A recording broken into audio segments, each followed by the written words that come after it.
So I'm now going to speak to Kate Strasdin, and she's a senior lecturer at Falmouth University, and she's a fashion historian. And once you discover what she's been up to over the past few years, I think, like me, you're going to feel a little bit jealous. So scroll back 6 years ago, and into Kate's hands came an extraordinary Victorian journal, which had been kept by a woman called Sykes. And Kate, could you want to tell us about how you came upon this journal and what it is that's so kind of almost not unique, but certainly extremely precious about it? Yes, it is a really rare treasure. For many years, been a lace maker and would go down once a month to a local group, which was full of women who are much older than me, much more experienced and lovely. It was like a real breath of fresh air. And after one of the meetings, one of the ladies, came up to me and said that she had some things that she wanted to get rid of. She had worked in the theatre world in London in the 60s, and so had amassed all sorts of things from that time. And the very last thing that she got out from a trunk at the bottom of her bed was this parcel that was wrapped up in brown paper. And she said, "Oh, this was given to me by somebody that used to work for me in the theatre.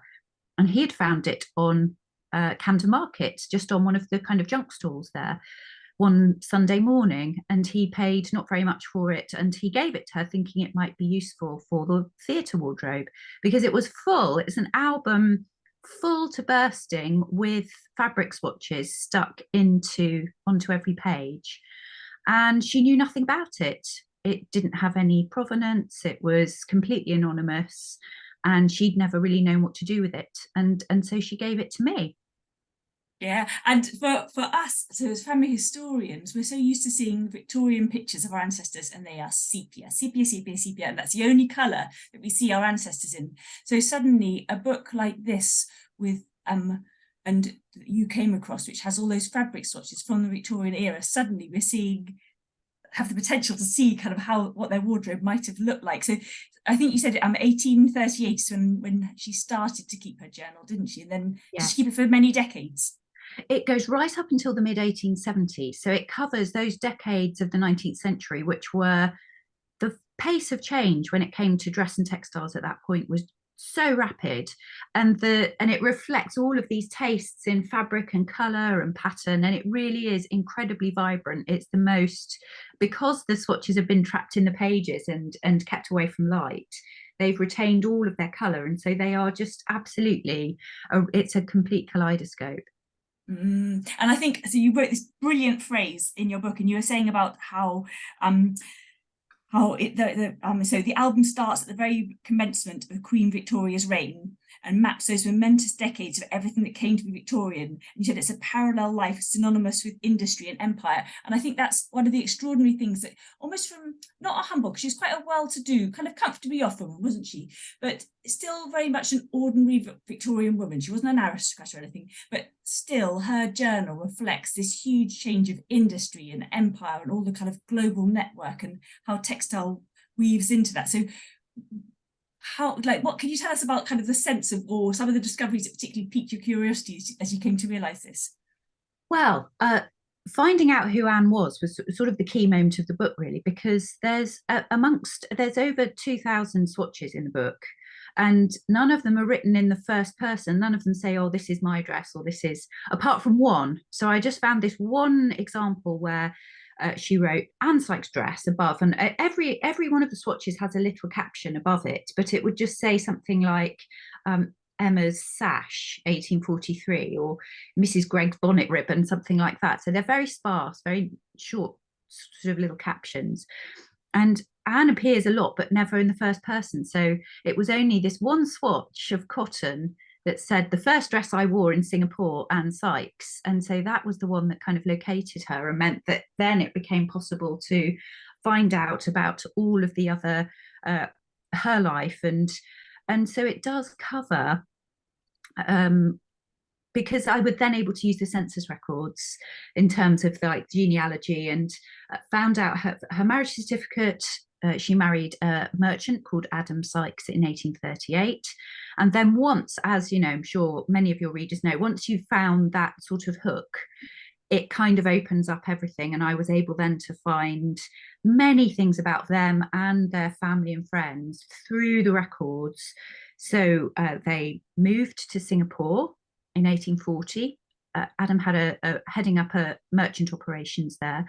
So they lived there for 7 years. They came back to Lancashire, which was where she was from, in around 1850. And then I was able to follow them through the records for the rest of their lives around Lancashire. And it was just incredible to map the things that were there in the diary, the fabrics and the people, there were many different names, against the records that you could find, and actually try and build their lives that way. And I mean, I think you said there were over 100 people. So yeah, that does give, obviously you can't trace everybody because sometimes it's just frustratingly doesn't become possible, does it? But still, to kind of gain that feeling of her lifestyle. And I think what struck me as well, you said out of those 2,000 plus fabric swatches, only 70 or so related to men's clothing. So this is very much kind of history turned on its head, where the documentary evidence is largely related to kind of the female sphere. So that's interesting. Exactly. And that's been something that's always, these are the, when I was reading about Singapore, for example, at that time, and the people that were forging a life out there, the European community, and it is a sort of tale of empire, and that very often the traditional histories are all about the men who were building theatres and subscribing to charitable causes and sitting on juries and things like that. And you never ever hear the women's stories, and they're there. They are with their husbands. They're going with them to the theatre, or they're living their life, but they just don't ever make it into the written accounts. And so that was really, it did feel as though, although as you say, Anne wasn't, they were a well-to-do couple, but nonetheless you wouldn't ordinarily hear Anne's story. Definitely, I think that's something we'd all very much relate to as family historians. And she was like very dedicated to this, wasn't she? So she kept it up for many decades. And I noticed elsewhere in your book, you said it kind of really felt to you as it ties into the Victorian craze for collecting anything and everything. So whether you were kind of formally collecting it for a scientific body, or just the crazes that people had at home to kind of catalog, collect. And it's kind of such a different era from all of our previous generations of ancestors. It's kind of the first generation, or the first few generations, which have suddenly getting a lot of stuff, material kind of culture in their lives, aren't they? Yes, it's very much about that. It was her way of sort of charting all the things around her. So where other people might have been documenting different varieties of insect or whatever it might be, she was charting fabrics. And I think for her, it was a way of capturing moments in time and the people around her, because some of the people are in her life for all of her life. So family members, sisters-in-law, her brothers, Adam, but then other people just appear fleetingly, and so you do get that sense of brief acquaintances, and rather than collect autographs or poems, which women often did at this time, she chose to ask for pieces of cloth, and that was her way of kind of remembering all of the people around her. And you mentioned as well that she was a consumer of fashion rather than a dressmaker, because at the start, when there was that mystery, you didn't know kind of what role she would take. So did you get a sense from your fashion history knowledge and from what she collected, was she very contemporary? Did she like the newest thing? What was that, her taste? Did she like the latest thing out? I think she was. What you get a sense of, I think often there's this sort of myth that fashion just happens to people who live in London, and that on the fringes, that isn't something that interests everybody, which it doesn't. I mean, I'm sure not everybody in the book was particularly bothered about being fashionable, but I think when you look at the colours that she was choosing, the patterns that evolved as you go through the centuries. In 1870s, she records one, it says Anne Sykes's polonaise. Well, polonaise was a very fashionable style of dress in the 1870s. And so she really was keeping up with prevailing cycles of style and taste. So yeah, I think so. She cloth mattered to her. Her father was a cotton spinner in Lancashire. He owned 4 mills. And so she had grown up in the heart of the textile manufacturing world of England at that time, and I think she really valued it. And I noticed that you've written another book, The Dress History of Queen Alexandra. So how much of a different journey has this been to write this book and research this book as opposed to a history relating to Queen Alexandra? I'd never done any family history before, so I suppose the main difference is that Alexandra's life is very, very well documented. There aren't really many hidden corners because there are so many letters and accounts and biographies, and in many ways, her life is documented. And what the dress was doing was almost finding out those very few things that that